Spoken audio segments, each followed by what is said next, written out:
one.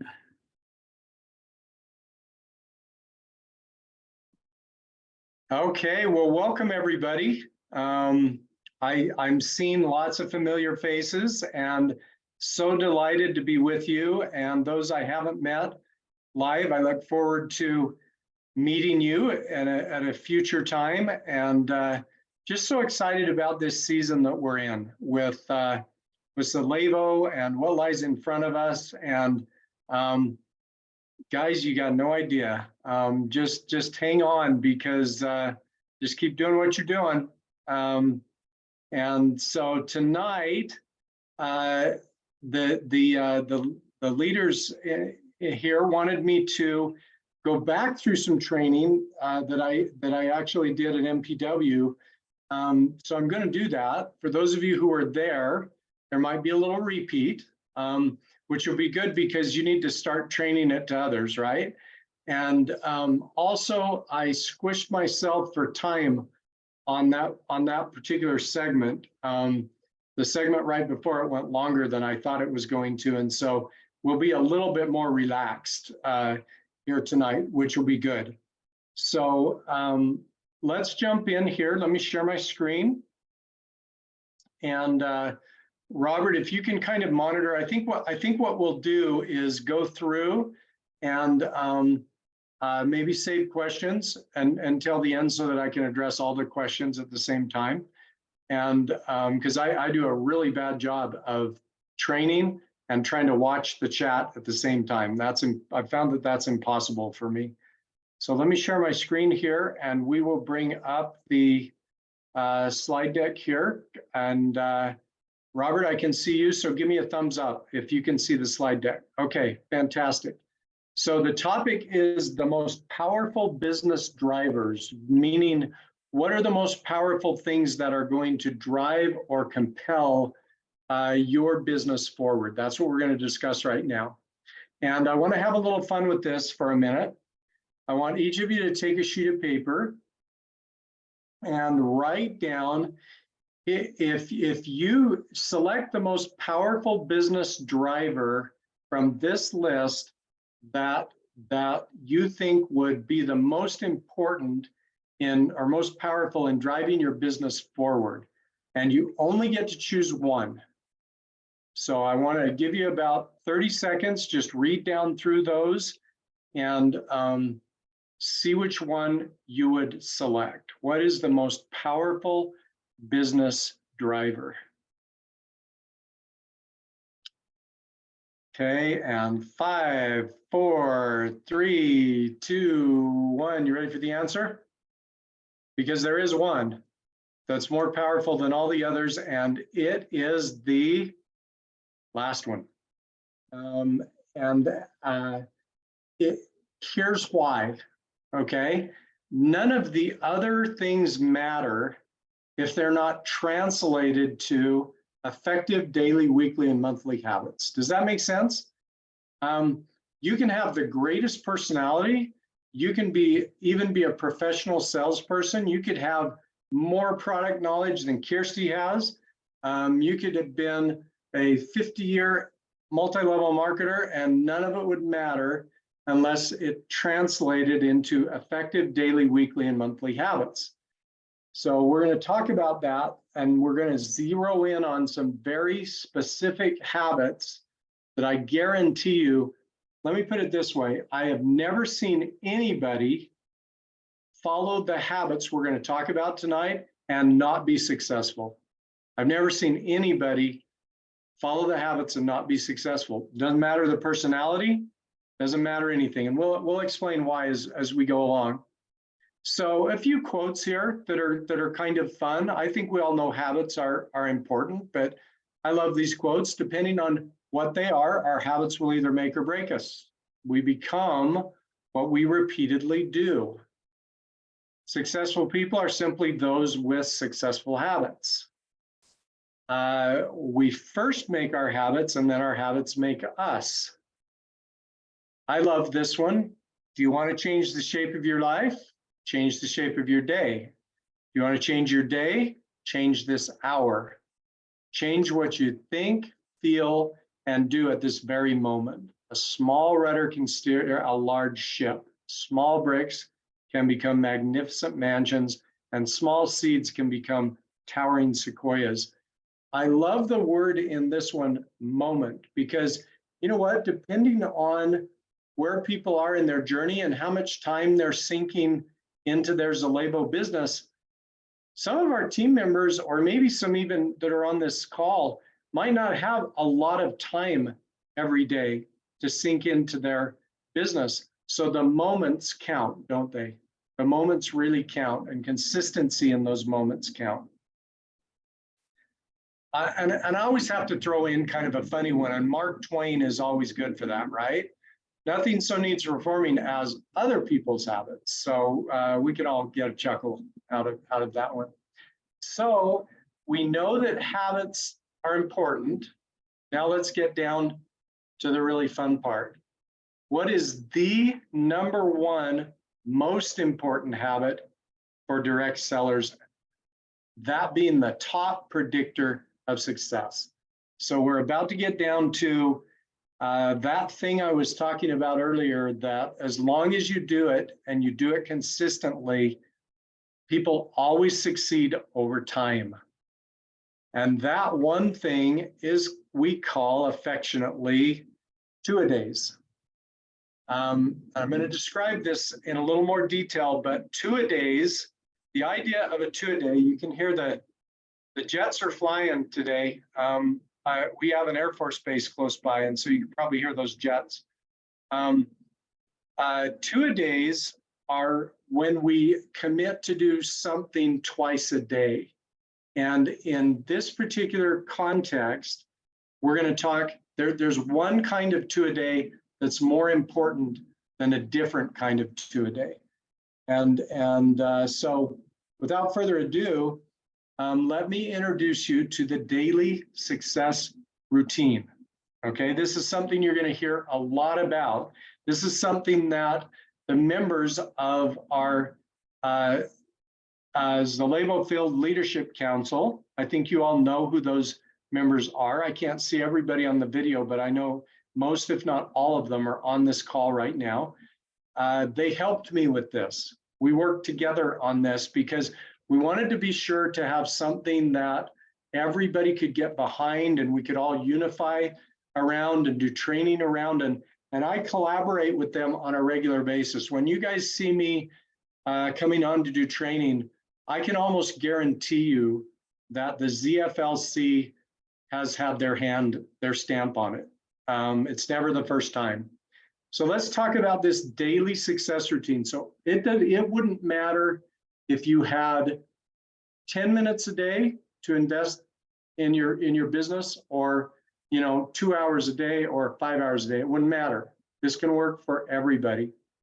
The first part, and this is the primary two-a-days that I'm talking about. The others are important too, but this is the one I'm talking about when I say that people are always successful when they do this. And as simply as this: make 2 new connections a day, 5 days a week, Monday through Friday. Take your Saturday and Sunday off, make 2 new connections a day. How are you going to make those connections? I don't care. If you like to make those connections live and in person, you like to be out and about, you like to meet people at the grocery store, that's great. If you want to message or text somebody, that's fine too. If you're a person that likes to be on social media, that's fine too. It doesn't matter. What we're talking about is we're pulling 2 people a day into our circle. Now you notice that I didn't say talk to 2 new people a day about Zallevo, did I? That comes later. We don't just blurt out things on people. We've got to build relationships, and in the coming days, you will receive training on something we're building right now called the Simple Sharing System, which is how to take these 2 new connections and build that, actually share Zallevo with them. Right now, we're just going to deal with this daily routine. So 2 new connections a day. I would suggest that you find a way to keep track of these connections. And I was a little old school when I was in the field, so mine got put into a spreadsheet. Maybe you have a different way to do it. Maybe you just like a notebook, or maybe you have an app that you like to use, but 2 new connections a day. So that's when we're talking about 2 a days, that's the major thing. The next thing is to do 2 follow-ups per day or more as needed. Now, why do I say or more as needed? Well, if you are consistent at the top 2 a day, think about that. 5 days a week, roughly 4 weeks in the month, you're going to be establishing connections with about 20 people a month, right? So some of those are going to need follow-ups because you're going to be sharing with them. You're going to be sending them a video, or you're going to be asking them to review something, and you're going to be following up. So this might quickly turn into many more than 2 a day, because you want to be good at your follow-ups. You want to be on time at your follow-ups. I never considered myself a very good salesperson, but I was really good at follow-ups because I logged everything and I scheduled everything. The next element of the daily success routine is 2 team member mentoring acts per day. So as your team starts to grow, and this could be little, right? This could be an encouraging text. This could be somebody needs a phone call on a certain topic. It could be somebody just wrecked on their bike. I say that knowing it's too soon for at least one person on this call who we feel so bad for, but that person might be one of your 2 member mentoring acts per day. Just be reaching out and connecting with your team members. The next element is, and you're going to be excited, I think, about where we're headed with this in the future, but check your Zallevo newsfeed. And for those of you who aren't sure what the Zallevo newsfeed is, it's maybe because we at corporate haven't been sure what it is, but we're sure what it's going to be now.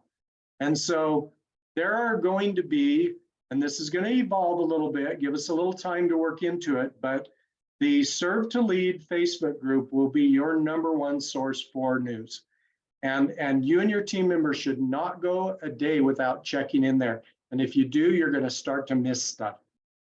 The back office will be kind of a secondary place, but we're going to try to move away from email as a primary form of communication because they get lost and the open rates are terrible. And we're just going to try and make it so, hey, if you went to the Facebook feed on Serve to Lead and you scrolled down the recent post, you'd be up to date on your news. And then finally, review your why each day. And in the forms that go along with this training that I believe have been distributed, and if not, I know they are in the Serve to Lead Facebook group, there's a brand new why form that I encourage each of you to do, and I encourage you to get your teams to do, in terms of why are we doing this, and what are we going to get out of it, and how are we going to benefit. So those things make up the habits of each and every day. It's interesting because Robert and I were talking about this earlier, and it's great to have goals. I strongly will talk about that later. For example, having a goal for how many people you're going to enroll in a month. That's a great goal. Do you have 100% control over that? No. The reason you don't is because people have choice. People have agency. And you can do your very best and somebody can say no. Is that your fault? No, it's not. Okay? So it's good to have goals. Let me tell you guys, you have 100% control over what's in front of me and you. 100% control. That's within your control to do that every day. And the cool thing is, as you do it, things just work out. You put yourself in front of 20 new people a month, things work out. Some people are interested, and you'll acquire customers and brand partners. So this is an essential element right here. Now, okay, I'm gonna ask you, I can't see all of you, but if you're willing to commit to do this daily, please raise your hand. If you're willing to commit to teach your team to do this, raise your hand, okay? It's awesome. I feel like we're all committed to do this, and it's doable, right? It's doable. So here's the problem, and we're just going to take this on head on tonight. Here's the problem. A lot of us make these commitments, we make these resolutions. Here's just one example. 50% of adults in the US make New Year's resolutions, and yet less than 10% keep them for more than a few months. Why is it that we struggle so much with adopting new habits? Why is it that we struggle with keeping these commitments that we make? I came across some absolutely life-changing information and training many years ago that answered this question. And I'm going to give you a gift tonight that's going to change your life, because it's powerful in terms of changing behavior and in terms of changing your behavior or changing other people's behavior. And I'm actually a certified trainer in what you're about to see, but the problem is it would take me 2 days as a certified trainer to teach you what I can show you in an 8-minute video. Okay, so let's do that 8-minute video, and maybe we'll come back to some more training on this later. So I'm going to pop into this, and yeah, it's gonna be 8 minutes. It's not a 2 or a 3, but I think you'll enjoy this. Have your notes handy. And try to grasp what they're talking about here, and then we're going to make it real practical as I come back on the screen. So let me just pop out of here, and you get to watch me drive and navigate, which is not always a good thing. And we're going to well, I thought I had it all ready to go, but it turns out, oh yeah, there it is.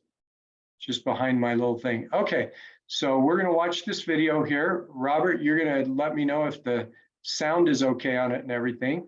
Here, and let me drag it back to the first, and here we go.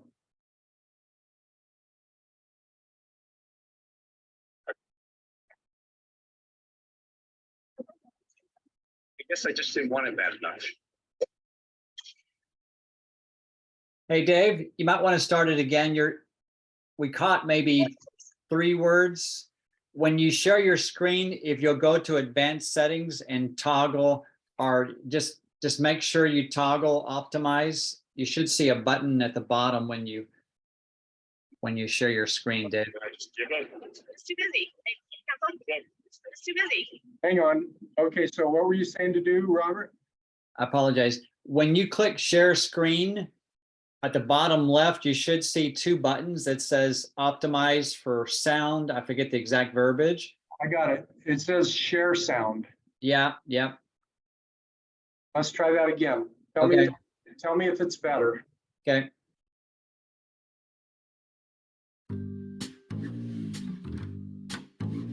I got distracted and I just gave up. I'm just too busy. I can't focus on those things right now. I guess I just didn't want it bad enough.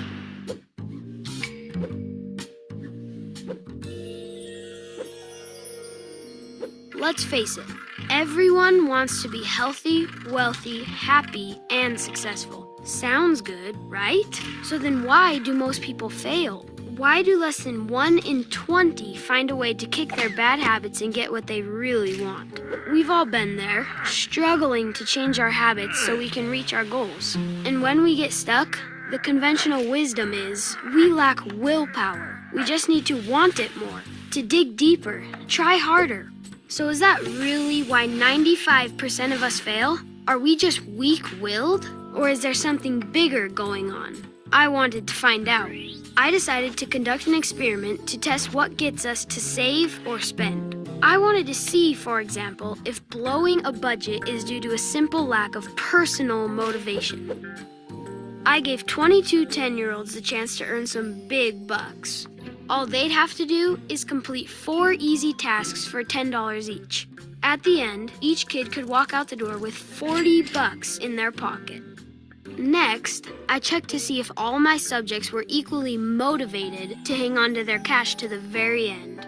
I had them talk about cool things that they'd do if they had all 40 bucks when they left our lab. Well, I was wanting to get a new video game. Clothes, jewelry, I don't know. Jewelry, a lipstick. Those little Legos. Maybe a new pair of shoes. College money. Wait till Christmas comes and then buy my sister a really cute outfit. So, are they motivated to work and save? Yep. Next, I warned them that there would be temptations along the way. After each job, they would have the opportunity to spend money at the Change Anything general store, only at incredibly high prices.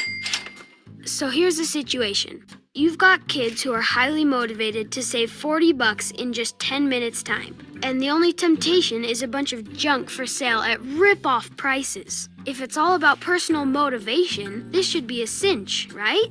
Especially for these motivated kids. Okay, let's see how the first group does. Remember, the goal is to save as much money as possible.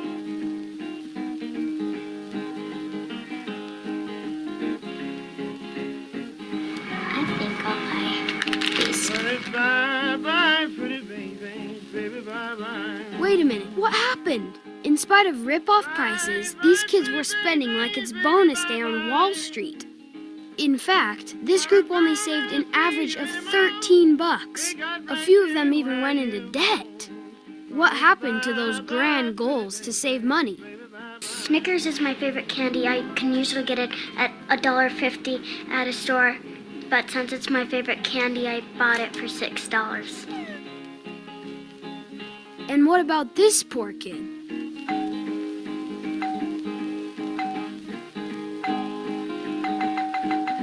In the end, all but one of these well-intentioned savers failed. What happened? I don't know. I don't know. I like these. Can't remember what I got. I didn't want to spend too much so I could reach my goal, but at the end I kind of bought a little more, so yeah. Sounds like a willpower problem, right? I wish I saved more. Isn't that what we do in the real world? We fail at something and figure we just didn't want it badly enough. Well, not so fast. It turns out there's a lot more going on. In fact, the kids face all the same sources of influence you and I are subject to, and didn't even realize it. I laced their experience with 6 powerful sources of influence designed to keep them from achieving their goal. Each one of these behavioral bullies worked against my would-be savers. Here's how. Everyone got to taste a free sample of their favorite candy, so they were pretty motivated to want more. They all spent from credit accounts, and nobody taught them how to track their expenses. You can just grab whatever you want to buy. They were surrounded by bad examples and negative peer pressure. Dude, you should get a lot. As much as you can. I put up a chart showing who had the most toys and candy. See, we've got Rachel with 10 pieces of candy. So she's our winner. And finally, there were lots of pretty pictures on the walls. I think that's called marketing. Wow, no wonder these kids never had a chance. But the real problem is bigger than just being outnumbered 6-1. These kids were blind to all of it. To be sure I could attribute their disappointment to these sources of influence, I changed them for the second group. I got them working for the savers rather than against them. I didn't give the kids a sample of the candy, so the irresistible tasty goodness wouldn't be fresh on their minds. I taught them how to keep track of their expenses on paper, and instead of credit accounts, all transactions were made with cash. I asked one of the bad peers to turn good and offered to help the subject meet their goal. I'm gonna save my money. How about you? I think I'm gonna save my money. I think it'd probably be a good idea. I changed the competition from who could buy the most toys and candy to who could save the most money. We have Nick in third with 8. And I took down all that marketing mumbo-jumbo. Okay, same jobs, same pay, and the same opportunity to buy from my general store. Let's see what happens.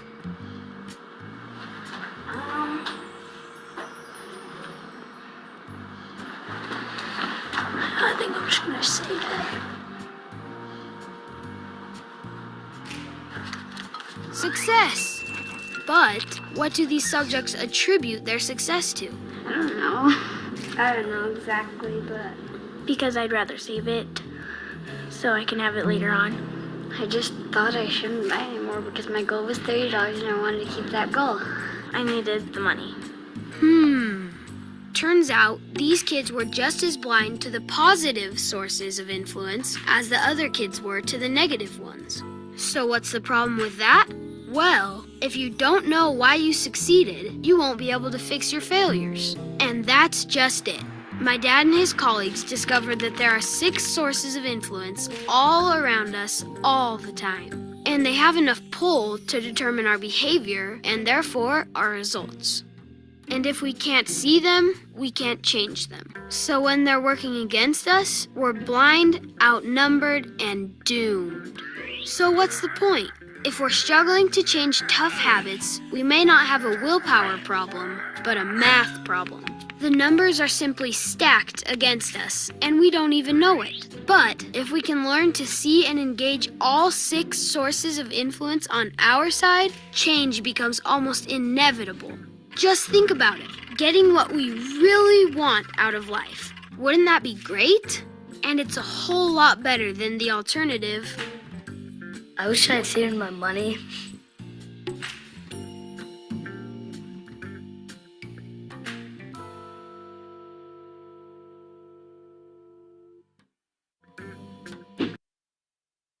Okay. Fun little video. All right, so let's get back over here. So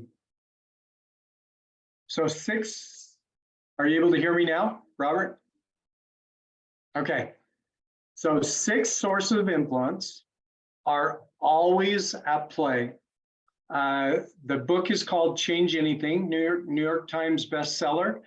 It was named as the Change Strategy of the Year by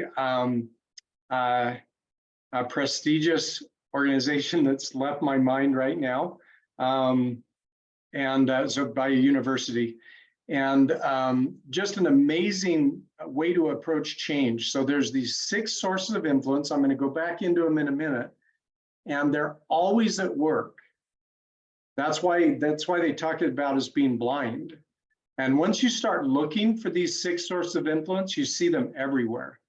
The difference is if you can harness these 6 sources of influence, you can almost hardwire your results, okay? So what we're gonna do is I'm gonna teach you how to apply the 6 sources of influence to 2-a-days so that you can be 100% confident in your outcome. Does that sound good? And then once you understand how to apply it to 2-a-days, you can apply it to anything else, okay? It's a very powerful concept. So this form you'll find also available to you. And we'll just go through an example here. So this is called, I call this a 2-a-day personal change plan. And here's your 6 sources of influence. He didn't really name them, but let me explain how this works to you. When people are having trouble doing what they want to do and what they know they should do, it's always for one of 2 reasons. Write this down. It's always for one of 2 reasons. It's either a motivation problem or it's an ability problem. Always. You can build this into your coaching with your team members, and you start to drill down. It's always a motivation or an ability problem. It's always they don't want to badly enough, or they don't have enough motivation, or they don't know how. By the way, let me just pause right there for a minute. Just knowing that, what doesn't feel right to people is when you're trying to coach them and you think it's one of those and it's not, it's the other one. And so you're trying to tell somebody, you think somebody won't get on the phone and make phone calls, or you think somebody won't get out and talk to people, and you're saying, you don't you really want this? Don't you really want to prepare for retirement? And maybe they're thinking to themselves, I don't know how. I don't know what to say. And so it's an ability problem. So you're trying to solve an ability problem with motivation, and they feel like screaming, saying, I need to know how. Okay. So this is really important differentiation. Now, the 6 sources of influence, you'll notice if you think of the columns, the column on the left is motivation, column on the right is ability. The 6 cells are organized, but let's take each row. There's personal motivation. That's my internal motivation. And then there's personal ability. That's my personal. This whole line has to do with me. Okay. Then you step down. Now there's social motivation and ability. Now this involves the people around me, my friends, my family, my team. Okay. There's social motivation and there's social ability. All right. Then there's structural motivation and structural ability, which is kind of my environment. It's things that I can take care of around me. So let's walk through this with respect to my assignment for you is to take this form and actually I've given you examples here with respect to 2-a-days. But you need to write down your own strategy under each cell. Now, here's what the research shows. If you have a strategy in 4 out of 6 of these that you follow, your likelihood of doing 2-a-days consistently goes up by 10 times.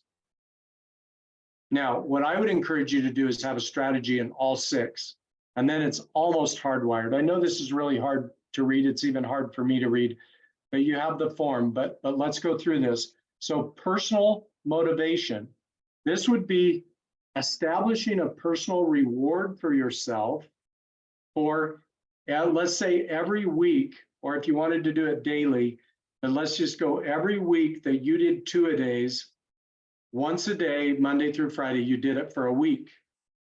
Okay, and you have a reward that you give yourself for that. You keep score. If I do it every day for a week, I get, a spa treatment. I get a special dessert. I get, a round of golf, something that you like. I get a pedicure. I don't care what it is.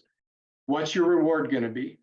And you can do that as often as you want. If you feel like that needs to be every 2 weeks, I probably wouldn't start by doing it for the whole month because you need intermittent rewards. Personal ability is the skills part of things. So eventually you're going to have the simple sharing system. We don't have it quite ready for you yet. That's going to teach you all the skills of making these connections. But when you're making connections, it's really just as simple as reaching out and introducing yourself to people and chatting with them. Now, go ahead and write down, if you're going to pick up the phone and call somebody, write down what you're going to say. If you're going to text somebody, write down what you're going to say. If you're going to connect on social media, write down what you're going to say and practice. And if you need to coaching on what to say in those connections, go to your team member, go to your upline, okay, till you're confident in knowing what you're going to say in the ways that you're going to connect. That's personal motivation, personal ability. Now we move to social motivation and ability. So social now, remember, starts to involve the people around us, our family, team members, friends, etc. So I'm gonna tell you in a minute in a little more detail about this one, about the 2-a-day game.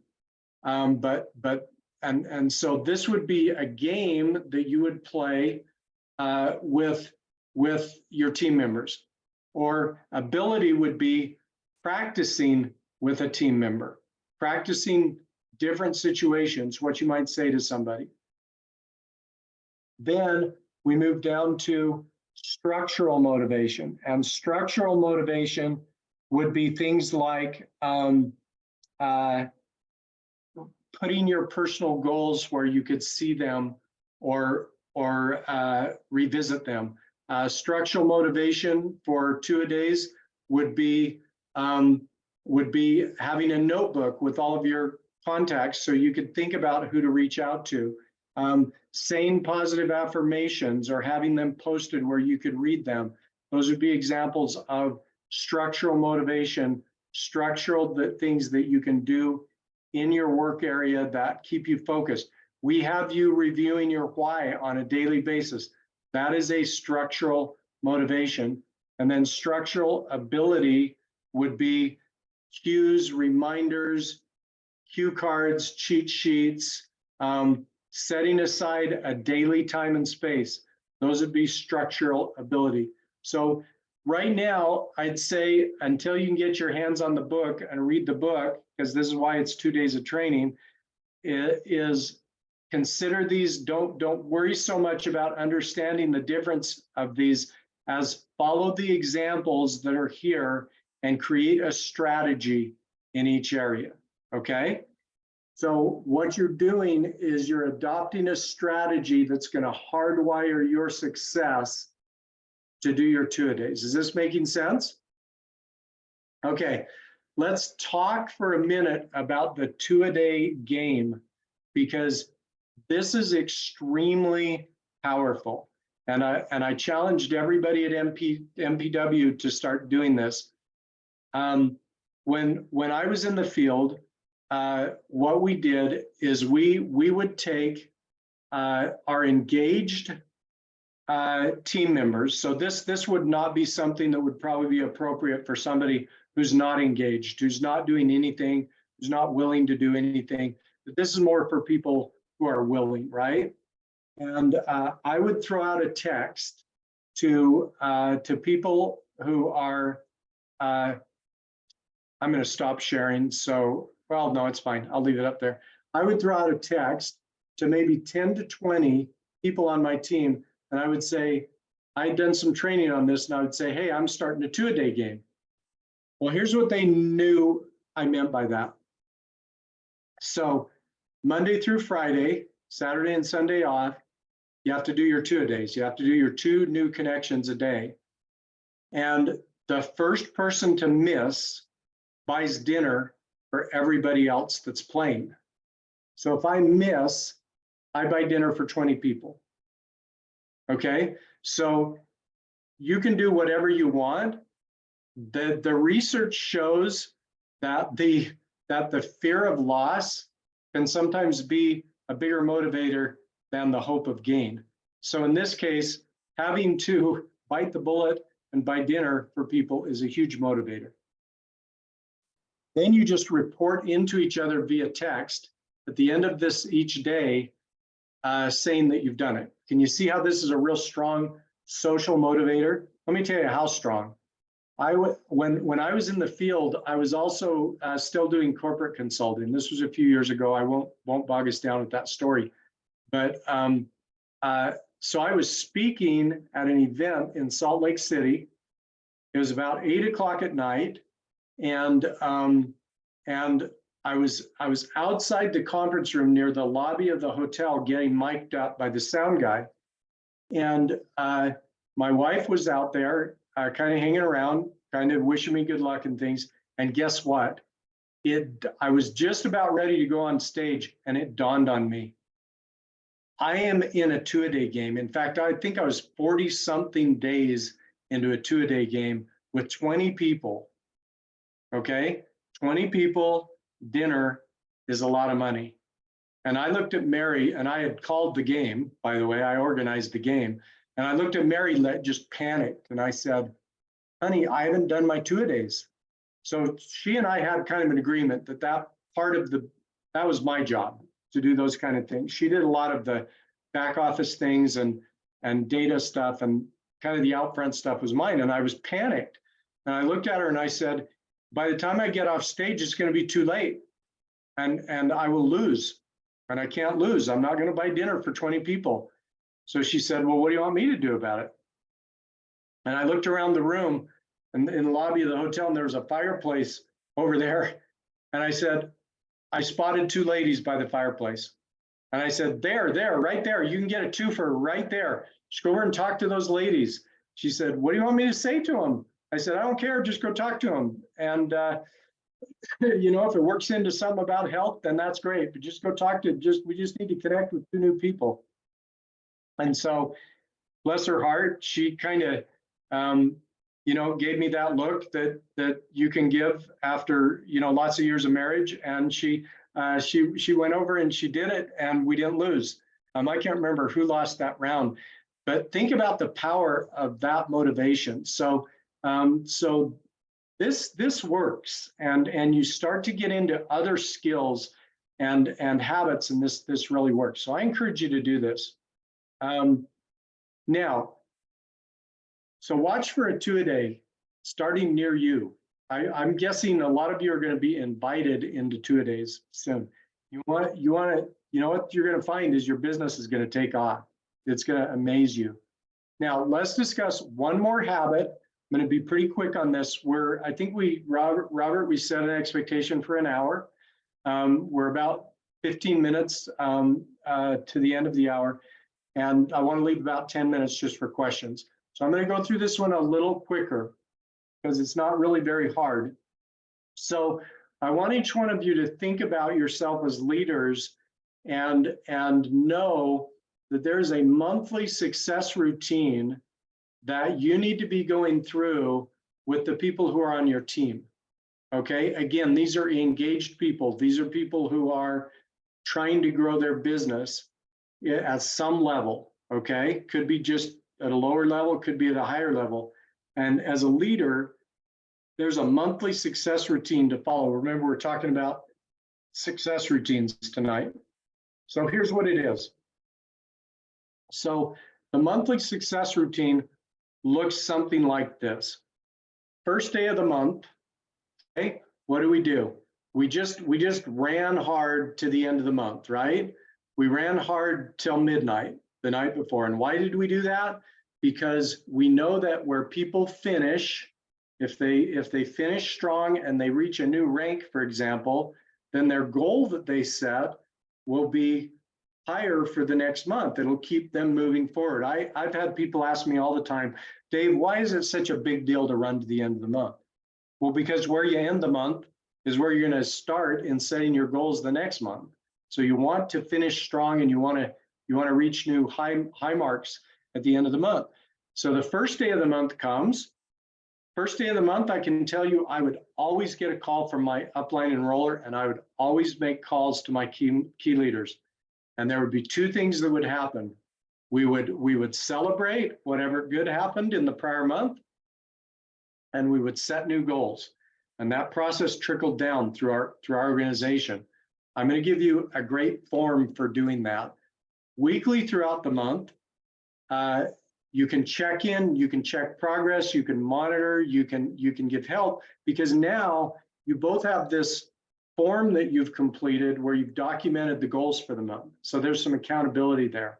Then last week of the month is where you really lock arms and you say, here's where we are vis-a-vis your goal. Let's go. Let's run to the end of the month. And again, there's a form here. We're not going to be able to read that at all. But essentially, this is a form here's what I would suggest you do. When you're getting ready to coach somebody, send them this form, have them fill it out, and send it back to you, okay? They keep a copy, you keep a copy, and then as you're coaching them, you may be writing some things in because they might have missed some spots. But essentially, this is a monthly goal setting form, but it's actually more than that. It's also a game plan form. So you can see at the top, I'll just take you through the major categories. What was your previous month's rank? What is your current month rank goal? What was your previous month PV?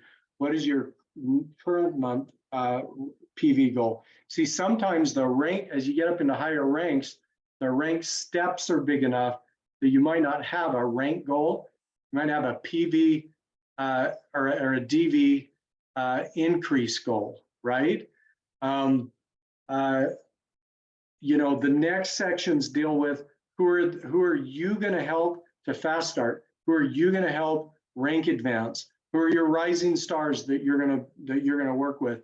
And then it gives you that monthly routine on this form. So I really encourage you to use this form as leaders. I've used this form coaching both my own team and coaching leaders in the field for years now, and had tremendous success using this form to add a little structure. So, so I invite you to ignite your business as you use the influencer methodology that we've talked about. There were 2 books. One was called Change Anything. The Big Daddy book above that was called Influencer. Change Anything is more about personal change. Influencer is more about organizational change, but they're both based on the same methodology. I encourage you to use that methodology of those 6 sources of influence to adopt and implement personally and team-wide the habits of daily success routine, which includes the 2-a-days, and the monthly success routine.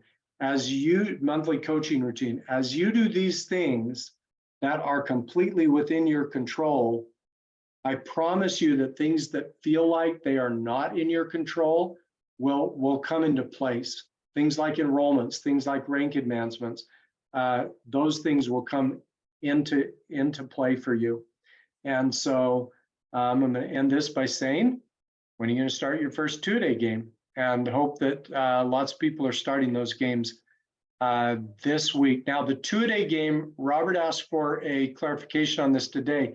When you play the 2-a-day game, I realize in the daily success routine that there's 2-2-2. If you play the game, it's too complicated to do it on all 3 2s. Just do it on the first one. The most important of the 3 2s are the 2 new connections a day. That drives everything else. And so if you're going to play the game, hold yourself accountable to the 2-2-2, check your news feed, read your why. That's your daily routine. But do the game on the first 2, the 2 connections. So Robert, I'm gonna stop share. I'm going to that was fast. I know, a lot of information real fast. And let's just open it up for questions. I hope this is helpful information for you. Who has a question? Should we do it? Why don't you can unmute and ask your question. Yeah, I have a question. Go ahead. Yeah, so say somebody's not real technical, or they're, not to say ADD, but some of the ways that you keep track of things that you said you used a spreadsheet. Yeah. For somebody that gets lost real easy, like the kids did with their money and the thing, they're like, I don't know what happened. Yeah. What's your best advice to stay, on track, or make it easier for you to stay in the zone of, like you said, to be successful if you do this every day, those habits? Yeah, you know what? Great question, and do what works for you. But you can do it manually, or you can do it with a spreadsheet or whatever. The important thing is logging and recording. So let me give you a manual example. You could do a lot worse. Those steno notebooks that you can just buy, they're kind of bound. You could just buy one of those. The day you start, open it up, write the date, write who your 2 connections were, who your 2 follow-ups were, and who your 2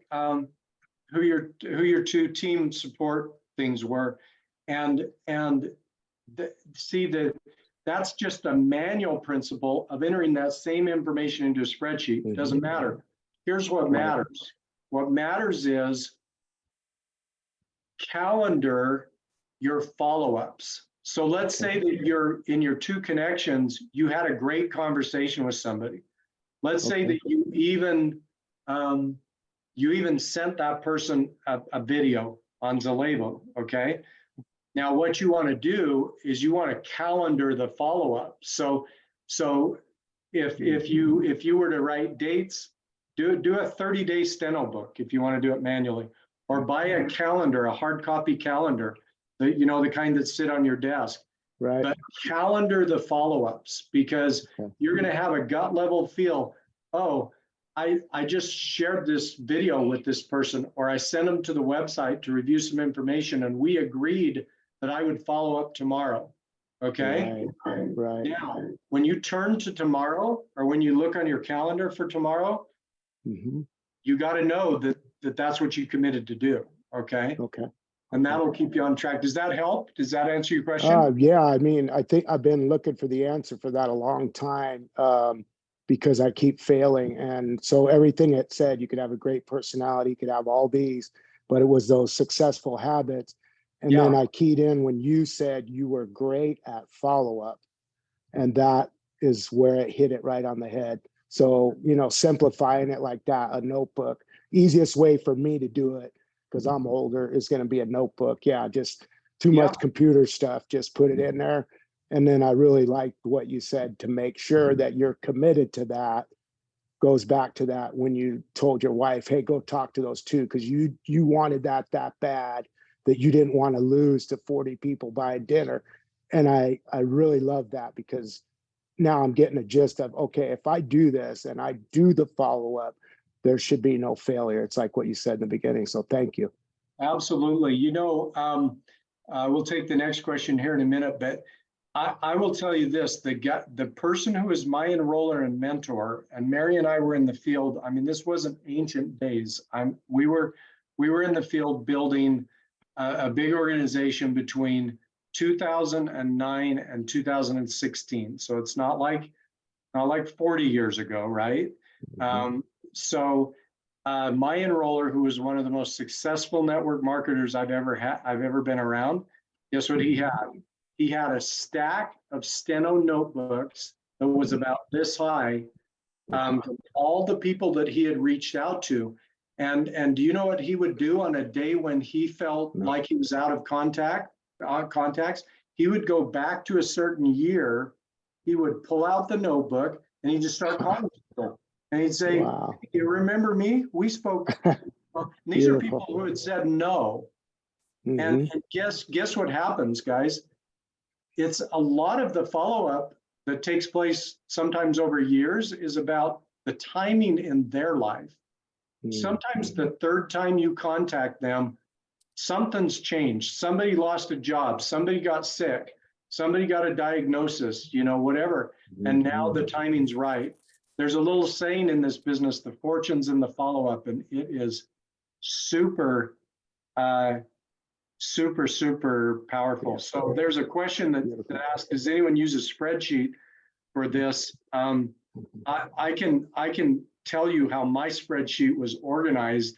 The columns that it was organized with have the name of the person, and then their email, and then their cell phone number, and then date of last contact, scheduled next contact, and notes. Okay, name, first name, last name, two different columns, first name, last name. Okay, first name, last name, email, cell phone, date of last contact, date of next contact, and notes. Guess what?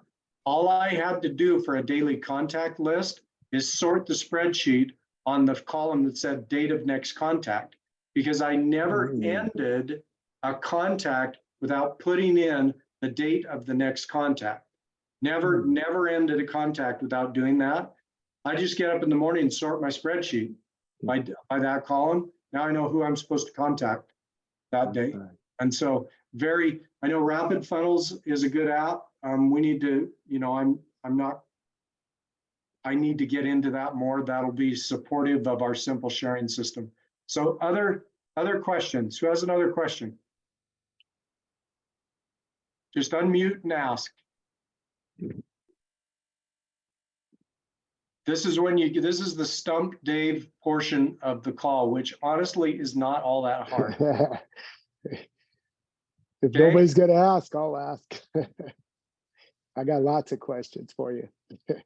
Go, any, I'll give you another one, Dave. sure. I want to know what your mindset. You're obviously very successful, and I'm a retired park ranger. I can talk to people all day. What is your mindset? I know it's to help people, but what is always is it just that you're methodically going through these steps, or is there a mindset that when you do your follow-up call, what is in your voice pattern or your memorization of what you ask people, or do you just try to dive in and say, I'm just going to dive into this person's life and see if I can connect? What Yeah, is that mindset? thank you. So, so when Mary and I jumped into direct selling in the field, remember I'd been a consultant on the corporate side, but I'd never done it in the field. We had a very specific financial need. Mary was coming off of 15 months of chemotherapy for cancer, and we had $100 grand in medical debt. That was the part the insurance didn't pay for. And we were going to lose our house. So we had a why that was this big, right? We had a why that was this big. So number one, I believe everybody needs to document their why, whatever it is. I really believe that. So that's why there's a form, brand new form on documenting your why. Everybody has to have a why, large or small. You know what? I recruited some of the most capable people in the world to be on my team who did absolutely nothing. And the reason was they didn't have a why. They were set financially. They didn't have any kind of a reason to spend a Wednesday night doing contacting instead of a Wednesday, watching football or whatever. Okay. Right. So having a why is important. Now, the next thing is really important. Those of you who are at MPW saw this in my presentation. I don't have to go in. I won't drag us on by going. I'll stay longer, but I don't want to keep you guys, bound here. But there's a legend of King Arthur and the Knights of the Round Table that I love. And the legend is, the knights sat around the round table, and in the center inlay of the round table, the legend is that these words were written: in serving others, we become free.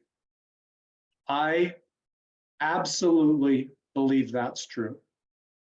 I absolutely believe that in serving others, we become free. And there's a lot of ways: emotionally, mentally, spiritually, and yes, financially, if you have a vehicle to serve others. So if I have a strong why, and I believe that I have something exceptional in Zallevo, okay? Those are my bookends, right? I have a strong why, and I have something exceptional in Zallevo. Isn't the rest about just serving? Isn't the rest just about finding people to love? And that's how I approach people. I never had a list for the day that was entitled my contact list. I always wrote at the top, who can I help today? And I always knew that by helping enough people, my why would take care of itself. And you know what? 18 months, we erased 100 grand in medical debt, and I was still working 50 hours a week doing something else. Okay. And all we did, it was just consistently reached out to people. And our motive at every time, pick up the phone. I pick up the phone, I call, Jill or Dennis or anybody I can see on this list. Here's what I'm not thinking about. I'm not thinking about tactics. I'm not thinking about wordsmithing. I'm thinking about, I want to connect with this person, understand what's going on in their life, and figure out if there's some way that I can bless their life with my product or business opportunity, because that's what my enroller did for me. You know what? Before he threw us a life raft, I was not sleeping at night. I did not have any idea how to save our situation financially, and he threw us a life raft. And once that happened, I thought, I wonder who there's out there that I can do that for. Guys, I promise you this. There are people in your circle of influence. There are people you haven't even met yet who dramatically need what you have. They need it either physically or they need it financially or both. Okay? But the key is, got to reach out. You just got to connect with people. Just get to know them. Be their friend. You know, we'll teach you more in the simple sharing system, but as you get to know people, you'll learn things. Just ask about their health. How are they feeling? You know, what's going on in their life? Ask about, as you get to know them a little bit, ask about their finances. You know, how are things going with work? You know, you feel like you're getting ahead. You know, ask questions, be a good listener, right? More than you wanted to know. An answer to a simple question. Go ahead, Robert. Yeah, just a quick question, because I think one of the primary next steps for so many of us is the 2-a-day game. So Yeah. my question, as we kind of summarize this and sum it up, what's one of the biggest success keys or way to really make the game really work and you feel good about it? And the antithesis of the question is what's a really common pitfall that we can all avoid tied to the 2-a-day game? Yeah. Okay. So I'll just give you a couple of hints. It doesn't work if the people who opt in aren't serious about playing. Okay. So because then someone will lose right away. And then it doesn't have the pizzazz, right? Where you'll start to see the momentum is when you get to day 4, 5, 7, 10, and now all of a sudden people are saying, there's no way I'm going to be the first one out, right? So the first thing is play this game. Obviously, we're going to teach the daily routine to every brand partner that comes on board with Zallevo through our onboarding system, okay? I'm telling you as leaders, play the game with people who at least want to do this, right? You're not going to try and talk somebody into doing this game. Do it with people who are engaged and who want to play. That's one thing. There's a, Robert, you asked me about the right number of people, 10 to 20, probably not more than that. You could do it with as fewer. You could sure do it with fewer, okay? The other thing is the penalty for losing has to be, don't make it so big that people don't want to play, but it has to hurt a little bit, okay? If me losing would have been just a matter of pride and not whatever 20 times, 400 or 500 bucks, okay? I'm not sure I would have been as pushy or insistent with Mary, okay? Bless her heart. And other nights when I was tired from work or something like that, okay? So it needs to sting a little bit, right? And so be creative, but I will just tell you that having to, if you have it go the other way, okay, where, oh, everybody's still in after, 30 days, I'm going to do this for, okay? Well, now you're the sugar daddy for one thing, or sugar mama for one thing, and which I'd rather have them have the sting of dropping out. It's just a stronger motivator. Does that help, Robert? Yeah, I believe so. Yeah, go, Carol. You are muted, Carol. If somebody loses a day, are they out? They can't play anymore? Yep. Oh, okay. Yep. That's it. That's a pretty big sting. The rules are Monday through Friday, take weekends off, and then it keeps going. So if everybody's still in, if somebody, the way I've played the game that I've described to you, if somebody loses, the game's over and the loser pays up. Now you can start again immediately, like let's say it went 7 days or 10 days or 20 days, somebody loses, you can turn right around and say, who wants to play again? Most people like playing because it kind of holds your feet to the fire, right? It's kind of another one of these ways. Okay, I know I need to do, Dave told me that I have to do 2 connections a day to be successful in this business, okay? This adds some fun and accountability and an element of team with it. So most people like it. Go ahead, Carol. Okay, so like say you do a networking event and you meet 10 people. Does that just count one day or can you spread them out over the week? One day. Okay. One day. Now, guys, I should have said this earlier. The daily success cycle, that's important. I'm glad, Carol, I'm glad you prompted this. The daily success cycle, the 222, is specifically designed to be very achievable for almost anyone. Okay?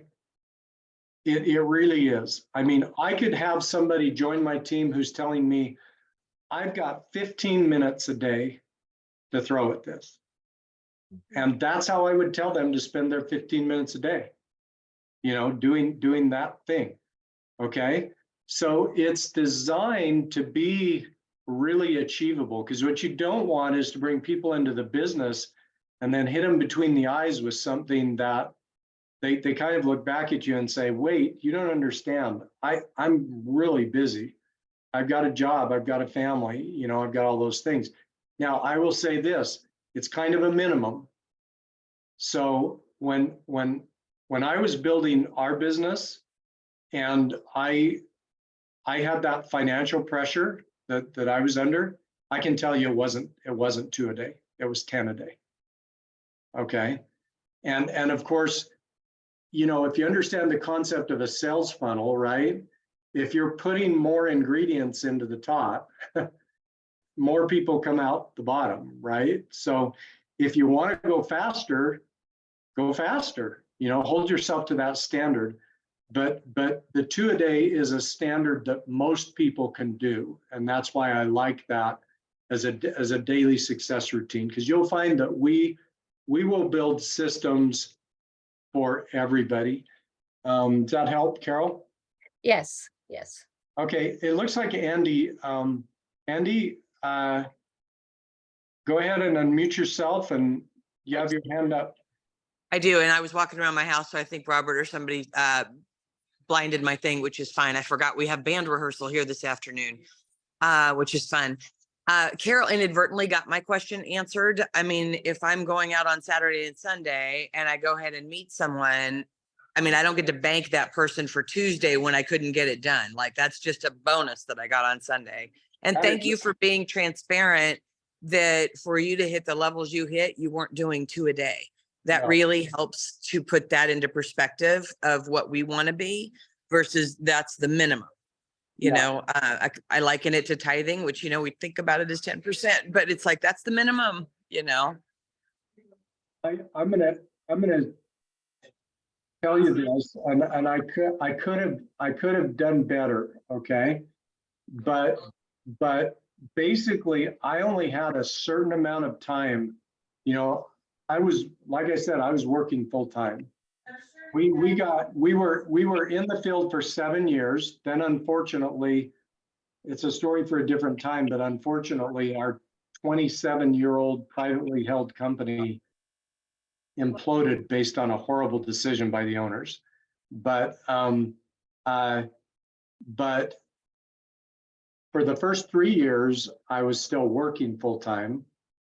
By the time we hit year 3, we were doing so well that I actually stepped away from my consulting work until the bloody end there at 7 years. But during those 3 years, when I was like everybody that I was bringing on my team, right? I was working. I had a family. I had kids at home. I did not have much time to throw at this. So Brandon taught at MPW about block time. I was religious about block time. So, you know, if I set aside a block time in the evening of 30 minutes, man, that was like, nobody talked to me This is like a 30-minute timed exercise.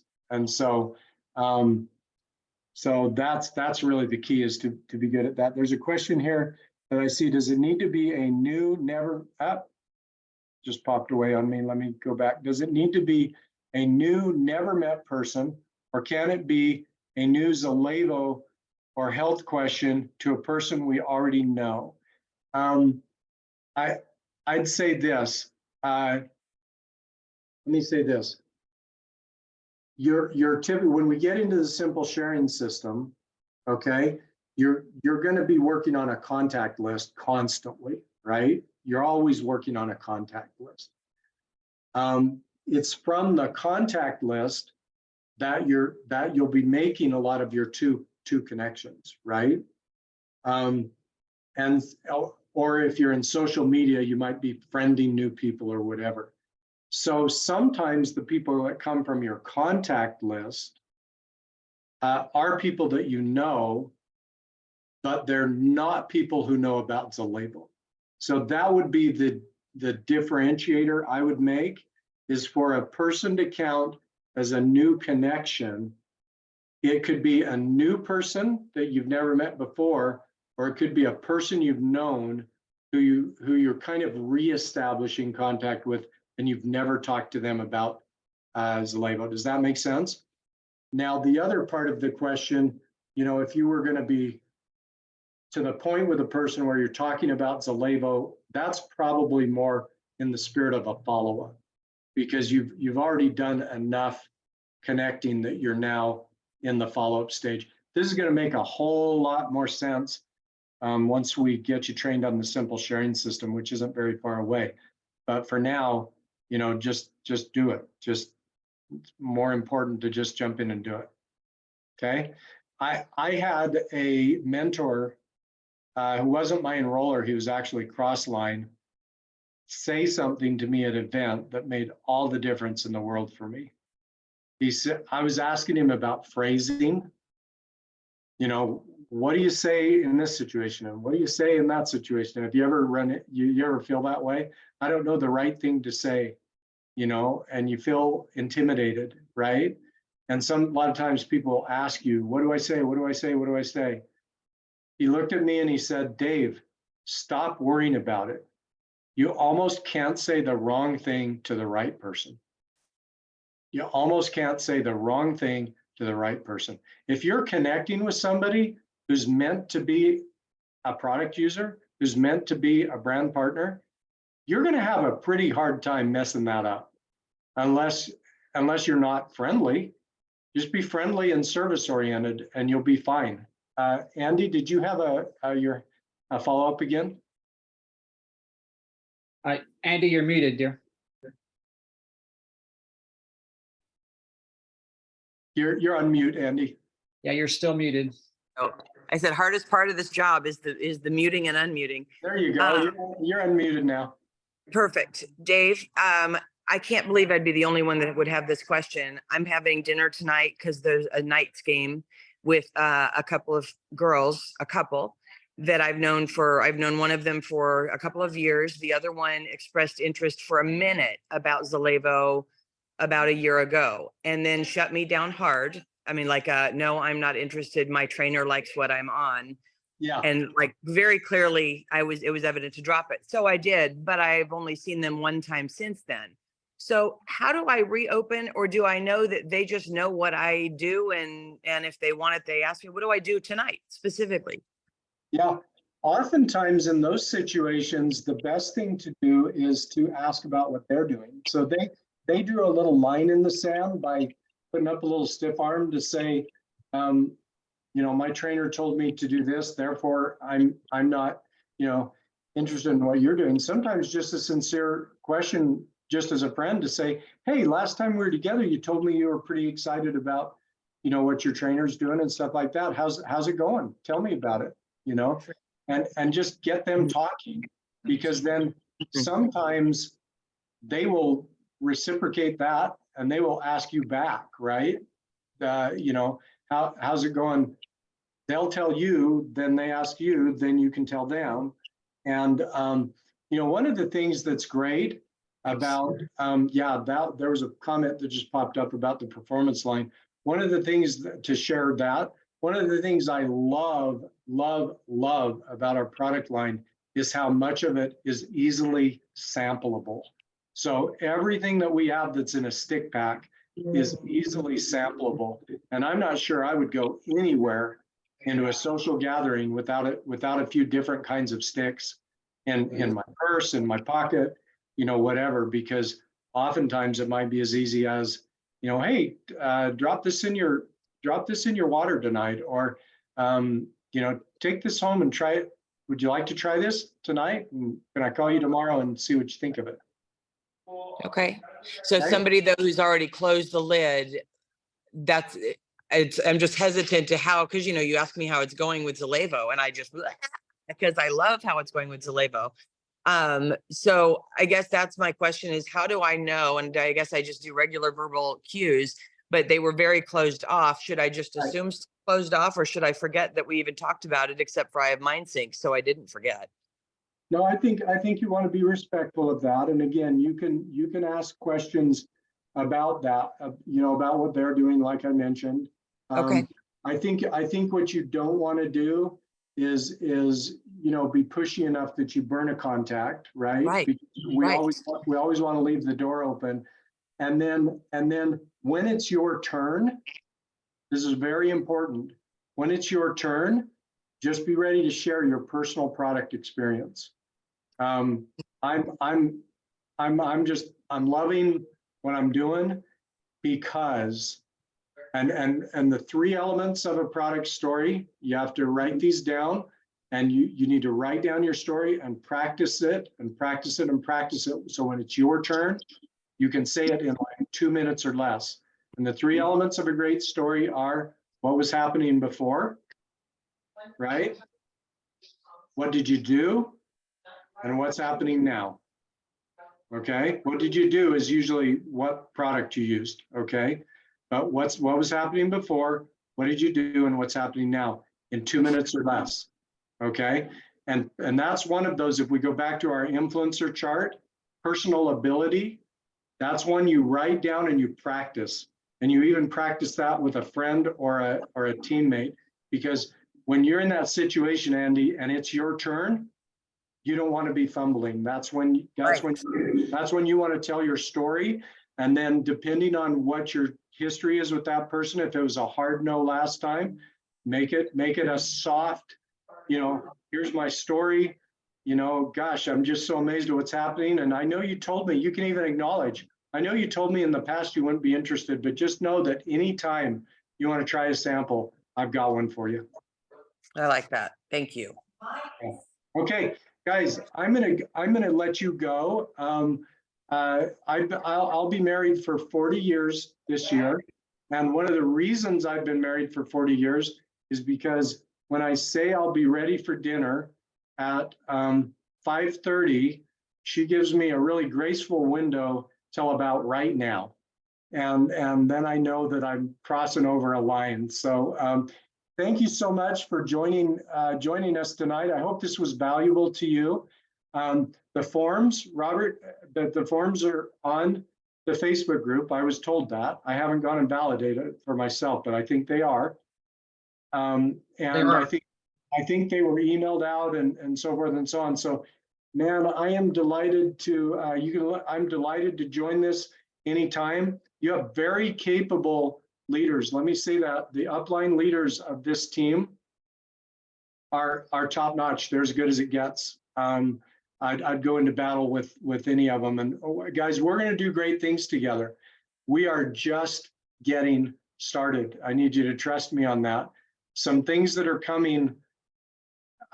Man, I'm like the guy who bought the best Christmas present, and it's hidden in the closet, and I can't even give you hints as to what it is, but just, keep doing what you're doing, keep building. You're going to be wanting to be in momentum, and we got some things coming that you're going to be really happy about. Okay.